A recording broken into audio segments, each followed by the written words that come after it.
Hey y'all, welcome to my channel. If you're new here, my name is Samantha Leighanne and I talk about books. We're continuing with our year-end video series where we talk about best of, worst of, year in review, all that kind of stuff. So today we're gonna be talking about the best of. There were a lot of books that I read this year that I did really like, and so subsequently I have tried to keep this list like as concise as possible. So today we're gonna be talking about fiction and nonfiction. And fiction, this is fantasy, contemporary, romance, anything else. We're going to be discussing horror and mystery thrillers in a separate category. So let's just go ahead and jump right into this, shall we? I have copies of pretty much all of these books, but as you can see, I am upstairs. I am filming in a different location today, and so I don't have any of the books with me because I didn't want to bring them upstairs, so you'll have graphics on the screen. So first book that we're going to talk about is The Song of Achilles by Madeline Miller. So this is exactly what it sounds like. It is the story of Achilles, however, it is told from the perspective of Patroclus. And it is a gay retelling, and I loved this book so much. I knew how the story was going to end because how can you not know how the story is going to end, but it is definitely like a character study into Achilles and Patroclus, and she has such a magical writing style. And again, it is a character study. If you expect to read this and expect like a lot of plot driven, like action and adventure, just don't. That's not what this is. But I obviously knew the outcome of what the book was going to be, and regardless of the fact that I knew the outcome, like it still absolutely broke my heart. I am also a sucker for like things like mythology, and so I think that was the other reason that I really loved it. But if you can appreciate like magical prose and character driven plots, then I definitely recommend reading this book. Also, the audiobook is very good. Next book on my list is Here Comes the Sun by Nicole Dennis Benn, and I really liked this book. I didn't really know what to expect. I ended up checking it out from my library, seeing good things about it, but I didn't really know what it was about. It's a contemporary that takes place in Jamaica about a Jamaican family, specifically a daughter who is trying to provide a better life and a better education than what she was given to her younger sister, and really about the sacrifices that she makes to really provide that. Wow, this book is so heavy, but it is so good. There is a lot of discussion in this book about anti-blackness, within the black community, and that lighter skin is more desirable and things like that, which I had not really read about before, and that was very eye-opening for me, and just a lot about the culture in Jamaica. But I read the book at the beginning of the year and it has stuck with me. I've thought about this book multiple times since I read it. Very beautiful writing. And again, I listened to the audiobook and the audiobook was excellent. Very heavy subject matter, but I think that it is more than a book worth reading, and I definitely encourage you to check it out. Next is Beneath the Sugar Sky by Seanan McGuire, and this is book 3 in the Wayward Children's trilogy. Obviously, I can't talk about plot because series, but I just love this series so much. It's very much like the Fairyland series by Catherine M. Valente in that, there's a lot of like whimsical happenings and fantastic things that are happening, but she'll write these lines that you have to stop and think about for a minute, and you're like, oh my god, that's so true. Just like these nuggets of wisdom that just absolutely like punch you in the gut in the best type of way. And I love the settings, and I love the characters, and I love how inclusive it is, when we talk about different genders and things like that. I absolutely love that. So the next book comes out at the beginning of the year in January, and I'm really excited to read that one. The next one on my list is The Kiss Quotient, and this is a book that's like pretty outside of my comfort zone. I don't read a lot in like the romance category, but I loved this book so much. First of all, Michael and Stella are just the sweetest. Second of all, the book features a neurodiverse main character. She is on the autism spectrum, and I just think that that rep is so important. I believe it is Own Voices, because the author is either on the spectrum herself or has a daughter that is. I can't recall which it is, but I just think that that's a really important representation to actually like see in books, and you know, to show other people that maybe aren't on that spectrum that being neurodiverse isn't always what we think it looks like, if that makes any sense at all. But the romance in this book was A+. I loved it. I loved the characters. I loved the way that their relationship developed. I just thought that it was so good. And there's a companion novel coming out in 2019 that I'm really excited to read too. So next book on the list is The Nightingale by Kristen Hanna. And I had heard like a lot of really good things about this book. It is a historical fiction, World War II. And I initially checked this book out from the library because I just like wanted some historical fiction in my life. And oh boy, that book, that's the only book this year to make me ugly cry.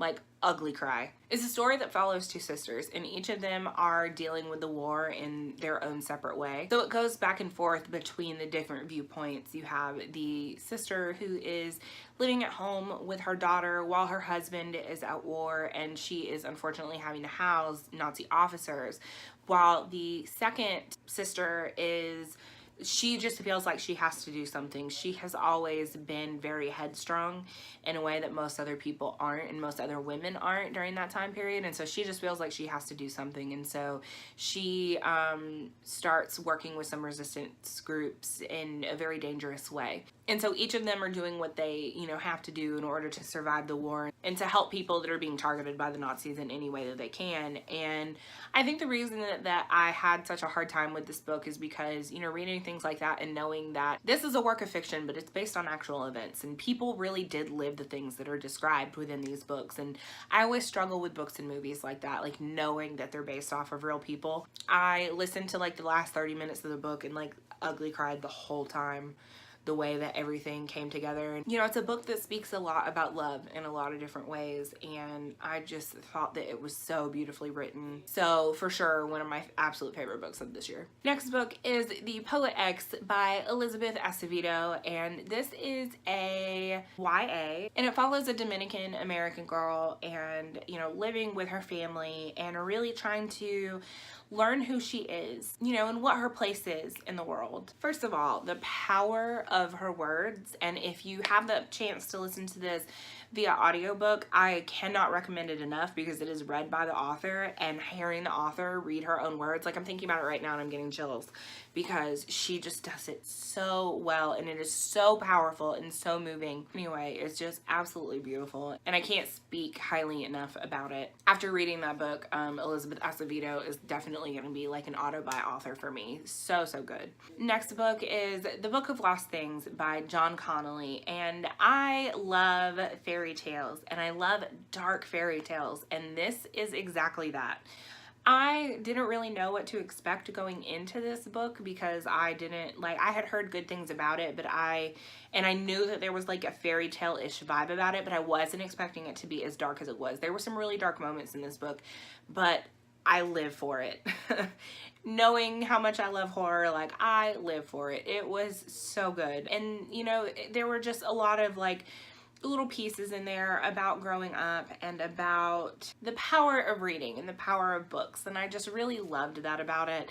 The writing and the prose was really good. It was lyrical. I really enjoyed it overall. It definitely reminded me a lot of something that Neil Gaiman would write. Think like Ocean at the End of the Lane. So if you've read that and you enjoyed it and you haven't read Book of Lost Things, then I would definitely give that one a read. And I did listen to the audiobook of this again.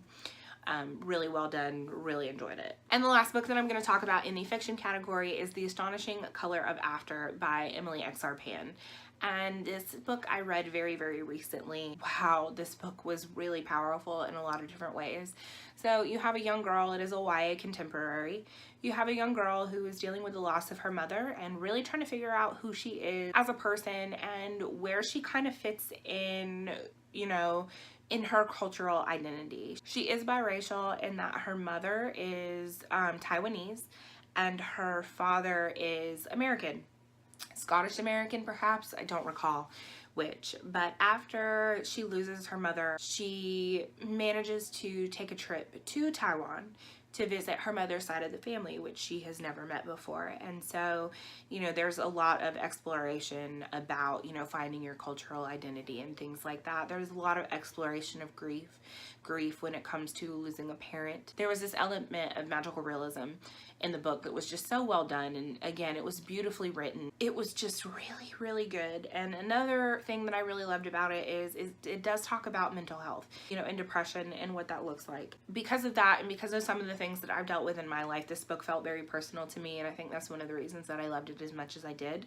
But I really appreciated the conversation around this book in terms of mental health, because again, you know, when we talk about depression, they don't really talk about there being a reason for her mother to be depressed. You know, it's just a thing that happens, and there's not always a reason. And I thought that aspect of it was really well done, and I really, really loved it for that reason. And I just felt like it was a really important book in terms of grief and finding who you are in the face of that. And just, I loved it, and you need to read it. Okay, moving on.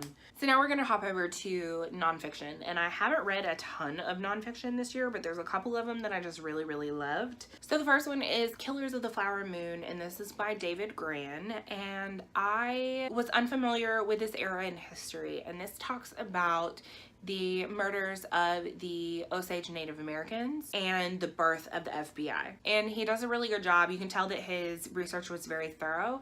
And once again, like, I was not aware of this particular era in history or these goings on, and it was really horrifying to read about it. And I was kind of afraid in reading the title, because they talk about the birth of the FBI, that was going to be like a huge piece of what he focused on. And yeah, there's some talk about that, but for the most part they talk about the Osage Native Americans, and I, you know, appreciated that. And it was horrifying and informative all at the same time. It was really well written. It was really engaging. It was a nonfiction that read like fiction, and to me, that's my favorite type of nonfiction. I did listen to the audiobook for this. It is really well done, and it's narrated by multiple people, if I remember correctly. So I highly recommend the audio if you have a chance. But if you are into true crime at all, and even if you're not into true crime, I think that this is just a very in-depth look at that particular era of history and that particular place in history that not a whole lot of people know about. So I highly recommend it. So The Glass Castle by Jeanette Walls is a memoir about her life growing up poor in a bunch of different places, and this is another, you know, nonfiction that read like fiction. You know, her family was transient. Her and her siblings really had to kind of fend for themselves and take care of themselves for the most part. And she really goes in depth of, you know, what some of her struggles were and some of the things that she, you know, had to learn growing up in the household that she did. You know, there were moments in this book that were like equally horrific and triumphant and heartbreaking, and I think that one of the things that it really shows you is it doesn't really matter where you come from. You can, you know, go on to do great things. And like really the resiliency of people. I had to continually remind myself that I wasn't reading a fiction book, that like this is actually her life. Like these were the things that she dealt with on a day-to-day basis.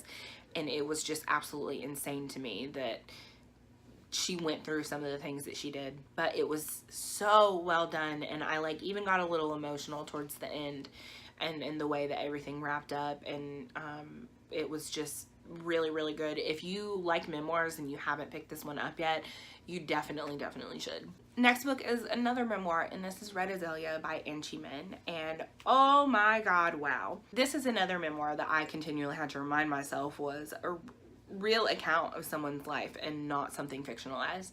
So Anchi Min grew up in Maoist China. You know, it's really a coming of age story because we follow her from the very beginning. Like, we follow her from like her adolescence to her young adulthood, and really what that was like for her, and you know, not being in charge of her own body, not being able to love the people that she loved, and really what her day-to-day life looked like in basically a work camp was just absolutely horrifying. One of the things that struck me as well is, having read so many of her fictional works up until this point, I didn't realize how many of the things that she wrote were influenced by things that she actually lived, because I didn't really know anything about her, like, you know, as a person up until this point. But she definitely put a lot of herself into her writing, and which I think just makes her an even better writer.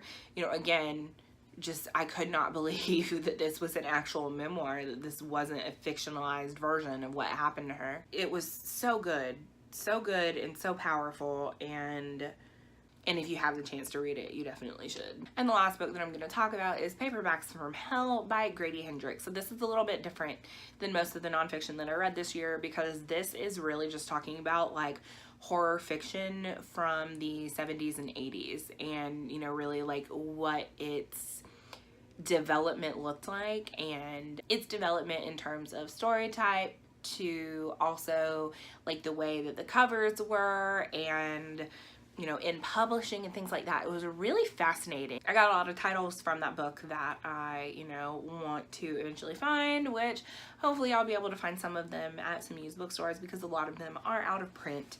But yeah, it was just really informative. If you're interested at all in like the development of horror fiction, then I definitely think that you should give this one a go. So those are the best books that I read this year.